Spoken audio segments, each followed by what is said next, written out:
from what they're saying is that the other taxi association, which is the Nanduna, was the one that was blocking the road, and that's why, and they saw the response of the police that were coming in, and that's why they were coming in with a siren, trying to clear the road. However, they're saying the other car didn't stop at a stop sign, and that's when the collision happened between the JMPD car as well as the other vehicle. But now, because the numbers are seemingly going up, can you perhaps give us an idea, Xolani, what is going on now?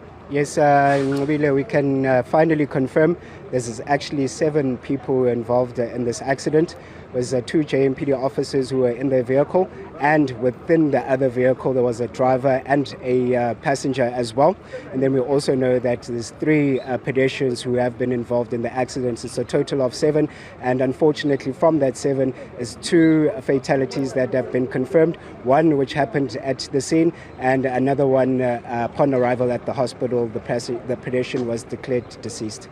And what's happening with regards to the other ones? The other ones have been taken to hospital for observation. Fortunately, from the reports that we are receiving, is that the other people involved in the accident have sustained slight injuries, so they've been taken to hospital for observation. Thank you very much for speaking to us. Well, there you have it, Stephen. So we have 7 people that were involved in this accident, but 2 have passed away, with others currently being checked. And the Taxi Association is saying that the only solution is for arbitration. Now, from what we are getting is that when our officers responded to the incident and driving to this actual scene, they crashed into another vehicle. And from that, they crashed into the other pedestrians as well.